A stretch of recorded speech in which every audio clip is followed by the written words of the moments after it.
Hi everyone, welcome to Med About Bio. So guys, ये है आज की हमारा सेकेंड डीपीपी, जिसमें हम लोग अगेन 30 क्वेश्चन टॉप सॉल्व करेंगे जूलॉजी सेक्शन से। तो बच्चों, स्टार्ट करते हैं कि क्वेश्चन मैं आप लोगों का हिंदी इंग्लिश प्लस दोनों में ट्राई करूंगी समझाने का। आई होप आप लोगों को समझ में आएगा। थोड़ा सा आप लोग कोऑपरेट करना, हिंदी वाले स्टूडेंट्स मैक्सिमम। तो स्टार्ट करते हैं।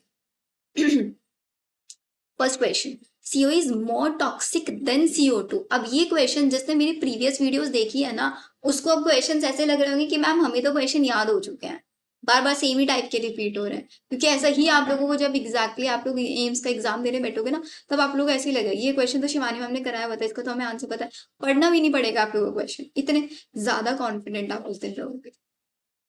चलो देखो, first question, CO is more toxic than CO2। Last question में मैंने आप लोगों को ये चीज समझाई थी बच्चों। CO कार्बन मोनोऑक्साइड क्यों ज्यादा टॉक्सिक होता है देन CO2 से? बिकॉज CO की बाइंडिंग कैपेबिलिटी विद हीमोग्लोबिन ज्यादा होती है as compare to the oxygen. सबसे ज्यादा कार्बन मोनोऑक्साइड की, फिर ऑक्सीजन की, फिर CO2 की। ऐसे होता है। तो अगर आपका CO का पॉइजनिंग हो रहा है, कार्बन मोनोऑक्साइड का अमाउंट आपके एटमॉस्फेयर में बढ़ रहा है, तो इट मीन्स इनके affect the binding of oxygen. Oxygen की अफेक्ट बाइंडिंग को डायरेक्टली अफेक्ट करेगा। तो the correct answer is this affect the nervous system. No, it affect the transporting O2 capability of hemoglobin, capacity of hemoglobin. Done? चलो, question number 2 पढ़ो। What it says, which stage of silk insect secrete silk। जो silk insect होता है, जो silk worm होता है, अपनी कौन से स्टेज में वो सिल्क सिक्रीट करता है? जब वो अपनी प्यूपा स्टेज में होता है तब वो सिल्क सिक्रीट करता है। रेशम कीट की कौन सी अवस्था रेशम स्रावित करता है in the pupa stage? Done. Second question. Third question, internal wall of fallopian tube human reproduction chapter से क्वेश्चन है। फेलोपियन ट्यूब की इंटरनल लाइनिंग ब्रोंकी नहीं, ये क्वेश्चन है आपका स्ट्रक्चरल ऑर्गेनाइजेशन से, जहां पे हम टिश्यूज के बारे में पढ़ते हैं। फेलोपियन ट्यूब के अंदर सीलियास प्रेजेंट होता है ताकि ओवाज मूव कर पाए वहां पे।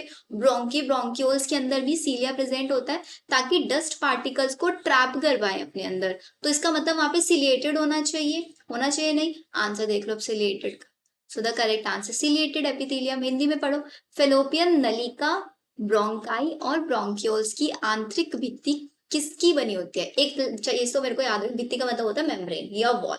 ठीक है। सिलिएटेड मतलब पक्षमाभी उपकला, एपिथेलियम मतलब उपकला। ठीक है। चलो, इवन आप लोगों को हिंदी पढ़ाते पढ़ाते ना मेरे को थोड़ी थोड़ी हिंदी आने लगी, सिर्फ 1 या 2%। आने से लग रहा है कि और भी ज्यादा आ ही जाएगी। According to national forest policy, which percentage area of land should be covered forest? मतलब नेशनल फॉरेस्ट पॉलिसी के अकॉर्डिंग आपका जो पूरा लैंड का कितना परसेंटेज है जो कि कवर्ड अप है फॉरेस्ट के थ्रू? पूरे लैंड पे सिर्फ और सिर्फ फॉरेस्ट प्रेजेंट है। कौन सा है? एग्जैक्टली 33%। नेशनल फॉरेस्ट पॉलिसी ने डेटा बताया हुआ है कि पूरे लैंड का 33% हमारा फॉरेस्ट कंसीडर करता है, जिसके अंदर फॉरेस्ट आता है। Correct is 33। नेक्स्ट क्वेश्चन देखो, क्वेश्चन नंबर 5।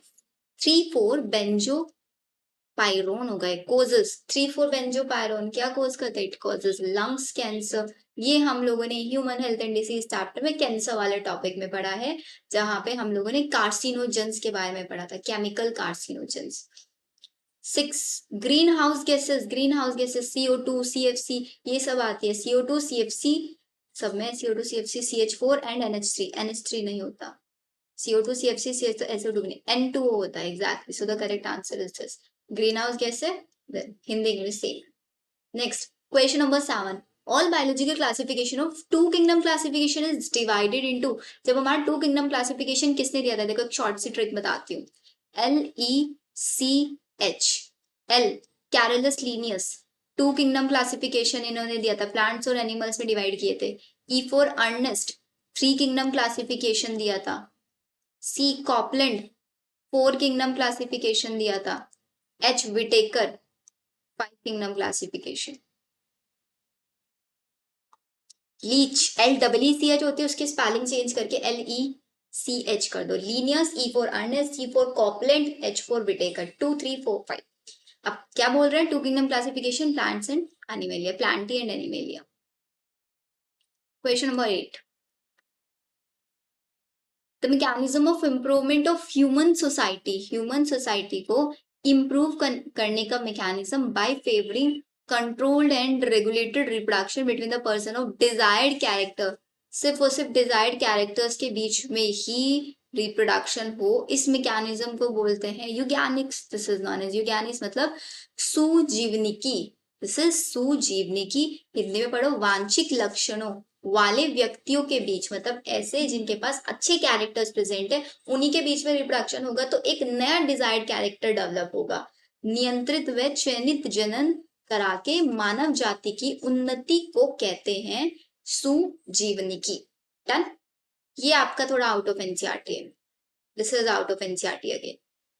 इस बार मैं जितने भी क्वेश्चंस आउट ऑफ एनसीईआरटी उन पे डायरेक्टली आप लोगों को मेंशन करके बताऊं, ताकि आप लोगों को परेशान ना होना पड़े उनको एनसीईआरटी में सर्च करने में। In human being a pair of bone is found in, pairs of bone कहाँ पे पाई जाती है, हमने लोकोमोशन एंड मूवमेंट चैप्टर में शोल्डर बोन्स पढ़े थे। Shoulder bone and hip bone. Shoulder bone is known as pelvic, sorry pectoral girdle, and hip bone pelvic girdle. वहां पे स्कैपुला प्रेजेंट होता है आपका, पेयर बोन होती है, तो कहाँ पे पाया जाता है आपका पेक्टोरल गिर्डल के अंदर पेयर्स ऑफ बोन्स पाई जाती है हमेशा।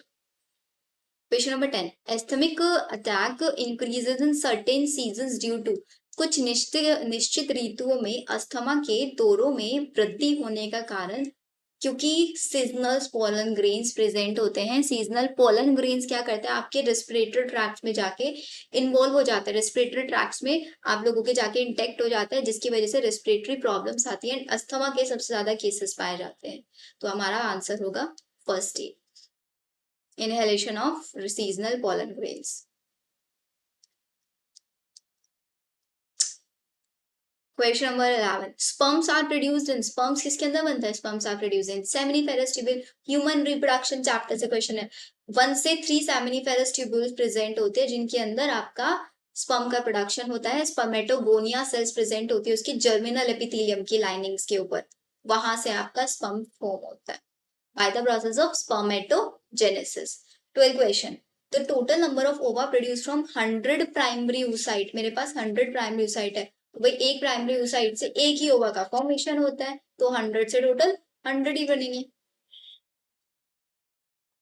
13, hybridoma technology is used for, hybridoma technology human health and disease chapter का क्वेश्चन है ये। बताओ, हाइब्रिडोमा टेक्नोलॉजी के अंदर हम लोग मोनोक्लोनल एंटीबॉडीज का फॉर्मेशन करता है, formation of monoclonal antibodies. Correct one answer is your monoclonal antibodies. Human health and disease chapter में है, आउट ऑफ एनसीईआरटी नहीं है question. Question number 14, in which of the following aquatic biosphere present between India and Sri Lanka, India और श्रीलंका के बीच में ऐसा कौन सा एक्वेटिक बायोस्फीयर प्रेजेंट है, this is the gulf of Mannar, जो आपका इंडिया और श्रीलंका के बीच में। ये भी डायरेक्ट क्वेश्चन है, एनसीईआरटी में है ये question, this is also not out of NCERT, gulf of Mannar. 15, the process of formation of adult from larva, embryonic development के बाद एडल्ट का बनना, this is known as metamorphosis, कायांतरण। दिस इज कायांतरण, भ्रूणीय विकास के पश्चात लावार में प्रोद बनने तक की क्रिया कहलाती है Metamorphosis. Correct is Meta, regeneration वापस से रिक्रिएट हो, एजिंग बूढ़ा होना, ग्रोथ हाइट वगैरह बढ़ना, यहाँ पे डेवलपमेंट हो रहा है, this is metamorphosis. 16, new systematics living world chapter से क्वेश्चन है, proposed by sir Julian Huxley is known as, new systematics को हम क्या बोलते हैं, exactly new systematics is known as, this is known as biosystematic. Direct question आप लोग इसको याद कर लेना बच्चों, बिकॉज ये क्वेश्चन भी थोड़ा आउट ऑफ एनसीईआरटी है। डायरेक्ट क्वेश्चन लिख लेना कहीं पे, जहां पे आप अपने शॉर्ट नोट जो एग्जाम से एक दिन पहले आप लोग रिवाइज करने वाले हो वहां पे। Question number 17, larynx is present in, what is larynx, larynx is the voice box. Larynx कहाँ पे प्रेजेंट होता है, frog but not in rabbit, दोनों में होता है भाई, rabbit but not in frog, दोनों के अंदर, तो फ्रॉग में भी होता है रैबिट में भी होता है, दोनों में होता है। 18 which expression is cloning plasmid instead of plasmid, कौन सा एक्सप्रेशन होता है जो क्लोन करता है प्लाज्माइड्स को, इस प्लाज्मिड को ना करके उसके प्लाज्मा उसकी छोटी सी सेगमेंट का क्लोनिंग कराता है, this is known as PUC 18 plasmid of University of California, University of California, University of California ने इसको डेवलप कराया था। बायोटेक्नोलॉजी का क्वेश्चन अगेन एमसीक्यू बच्चों, लास्ट वीडियो में मैंने बताया था बायोटेक्नोलॉजी का वन शॉट वीडियो, प्लीज देख लेना सबके सब, बहुत इंपॉर्टेंट है। Pancreas secrete, pancreas pancreatic juice secrete करता है, पेनक्रियाटिक एंजाइम सिक्रीट करता है, पेनक्रियोजाइमिन, एंजियोटेंसिन 1, एंजियोटेंसिन 2 या फिर सोमेटोस्टेटिन, कौन सा होना चाहिए यहाँ पे? पेनक्रियोजाइमिन सिक्रीट करता है, सोमेटो एंजियोटेंसिन 1 एंजियोटेंसिन 2 तो नहीं होने वाला बिकॉज वो तो लीवर से सिक्रीट होता है। Exactly, somatostatin, alpha cell, beta cell and delta cell, delta cell somatostatin secrete करता है, correct is somatostatin। Question number 20 में क्या है, which form coacervates experimentally, again evolution chapter से क्वेश्चन है, कोआ सर्विस एक्सपेरिमेंटली किसने इसको डेवलप किया था, इसको हमारे ऑपरेन साइंटिस्ट ने डेवलप किया था, ऑपरेन एंड फॉक्स साइंटिस्ट ने, so the correct one answer is by Sidney Fox and Oparin Haldane. Done, याद कर लेना इक्वेशन, इवन एनसीईआरटी में भी है ये आपका, इवोल्यूशन चैप्टर से डायरेक्ट क्वेश्चन है। Structural factor of cell wall, cell wall का स्ट्रक्चरल फैक्टर मतलब सेल वॉल बनी तो सेलुलोज से होती है लेकिन उसके अंदर कौन सी स्ट्रक्चर होती है जो उसको हार्डनेस प्रोवाइड कराती है, आप लोगों ने ये पढ़ा है स्ट्रक्चरल ऑर्गेनाइजेशन चैप्टर के अंदर, वो स्ट्रक्चर कौन, फाइबर्स उसको स्ट्रेंथनिंग प्रोवाइड कराते हैं, प्रॉपर उसकी स्ट्रक्चर, जैसे हमारी बॉडी के अंदर माइक्रोफिलामेंट्स प्रेजेंट होते हैं, स्केलेटन होता है, microskeleton, cell the unit of life chapter में हम लोगों ने पढ़ा है। So correct answer is not matrix, microtubules, microfibrils होता है, this is the correct answer. Indian regions in which biodiversity found in larger scale, हमारी इंडिया के अंदर ऐसे रीजन्स जहाँ पे सबसे ज्यादा अमाउंट में बायोडाइवर्सिटी मतलब अलग अलग टाइप के एनिमल्स प्लांट्स पाए जाते हैं, नई नई वेराइटीज वहां पे देखी जाती है, वो आपके वेस्टर्न एरियाज के अंदर सबसे ज्यादा पाई जाती है variety, so correct answer is Ganga region, exactly western landing place. 23 question देखो, at which stage cell reached when synapses reached on chromosome, at which stage कौन सी सेल पे सेल रीच करती है जब साइनेप्सिस, साइनेप्सिस का मतलब क्रॉसिंग ओवर करते हैं दो क्रोमोसोम, जेनेटिक मटेरियल का एक्सचेंज होता है, वो आपका कौन सी स्टेज में होता है, this is occurs in the pachytene stage. एक वीडियो में मैंने आप लोगों को क्वेश्चन में समझाया हुआ है, लीजा जरा पानी दे दो, leptotene, zygotene, pachytene, diplotene and diakinesis. 24 in aquatic condition free floating micro animals and plants collectively called, जितने फ्री फ्लोटिंग एनिमल्स और प्लांट्स होते हैं उनको क्या बोलते हैं, फाइटोप्लैंक्टन्स बोलते हैं। फाइटोप्लैंक्टन सिर्फ प्लांट के लिए यूज करेंगे, जू प्लैंक्टन्स एनिमल्स के लिए यूज करेंगे, बस एक्वेटिक के लिए अगर दोनों के लिए कॉमन टर्म यूज करनी है तो प्लैंक्टन हम यूज कर देंगे।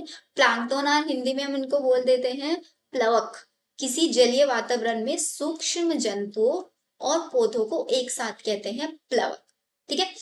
Next, organelle in polyform is known as, कौन सी ऑर्गेनली है जो पोलीफॉर्म मतलब आपका कैसे कोशिकाओं कोशिकांग जिसमें बहुत अधिक बहुरूपता पाई जाती है, किसके अंदर पाया जाता है, जो नई अलग अलग फॉर्म्स में पाया जाता है, this is known your dictyosome, this is dictyosome, not mitochondria not lysosome, dictyosome होता है जिसके अंदर जो पोलीफॉर्म्स में एग्जिस्ट करता है आपका। 26 Which part of tooth is covered with enamel? Digestive system से क्वेश्चन है, हमारे टूथ का कौन सा पार्ट एनिमल से, क्राउन वाला पार्ट एनिमल से कवर्ड अप होता है। The concept of inheritance with the genes on the same chromosome and with same heredity is called, मतलब आपका inheritance का ऐसा concept जिसके अंदर एक same chromosome उसके पर जीन है and with same some heredity, उसके अंदर heredity, this is known as linkage, linkage मतलब दो क्रोमोसोम्स है आपस में लिंक है, सेम जीन्स उनके अंदर प्रेजेंट है, सेम जेनेटिक इन्फॉर्मेशन प्रेजेंट है, मींस वो लिंक्ड जीन्स है, एक जनरेशन से दूसरी जनरेशन साथ साथ ट्रांसफर हुए हैं तभी सेम इन्फॉर्मेशन वो कैरी करके लेके आ रहे हैं, this is known as linkage. 28 which of the following is the special connective tissue, जो दो चीजों को दो टिश्यूज को कनेक्ट करके रखने का काम करता है, हार्मोन कनेक्टिव टिश्यू है नहीं, कार्टिलेज है या ब्लड है, कौन सा इन दोनों, कार्टिलेज और ब्लड में से दोनों में से एक होगा। एग्जैक्टली आंसर, जैसे कि हम ब्लड के लिए definition, blood is a connective tissue, blood क्या है, एक कनेक्टिव टिश्यू है। Next question, question number 29, deficiency of vitamin E causes, vitamin E की डेफिशिएंसी क्या कोज करते हैं, इम्पोटेंसी।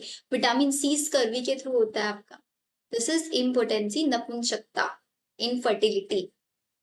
लास्ट क्वेश्चन, जाइजेंटिज्म मतलब ड्वार्फिज्म, जिसकी हाइट छोटी रह जाती है, acromegaly are cause due to, किसकी वजह से, जब आपकी बॉडी में ग्रोथ हार्मोन्स नहीं प्रॉपर्ली सिक्रीट हो पाता है, this is known as hyperpituitarism, this is hyperpituitarism, pituitary gland जो होती है वो ज्यादा हार्मोन सिक्रीट कर रही होती है। सो हम लोगों ने पूरे 30 क्वेश्चन सॉल्व कर लिए हैं। आई होप आप लोगों को सारे क्वेश्चन अच्छे से समझ में आया होगा। In this video I also tried कि कम से कम टाइम में आप लोगों को ज्यादा से ज्यादा क्वेश्चन सॉल्व करा पाऊँ, तो अराउंड 15 से 16 मिनट्स में हम लोगों ने 30 क्वेश्चन कर लिए हैं। इन क्वेश्चन को सिर्फ वीडियो के थ्रू भी देखोगे, सुन लोगे एक बार, तब भी याद हो जाएंगे। एक बार ट्राई किया करो, जब भी फ्री टाइम हुआ करे तब इन क्वेश्चंस को सुन लिया करो बैठ के, बिकॉज लिखने का टाइम नहीं है। एनसीईआरटी रिवाइज करते रहो एंड वीडियो से क्वेश्चन सुनते रहो, आप लोगों का सिलेक्शन बहुत इजीली हो जाएगा बच्चों। एंड थोड़ा जीके पे भी फोकस कर लेना अपना, जीके का फोकस में जितने मैंने आप लोगों को 100 क्वेश्चन दिए हैं वो, प्लस मैंने आप लोगों को एक बुकलेट शेयर किया हुआ है टेलीग्राम चैनल पे, जिसमें chapter wise question, I suggest बच्चों चैप्टर वाइज क्वेश्चन वहां से प्लीज प्राप्त करो, बहुत अच्छे क्वेश्चन है।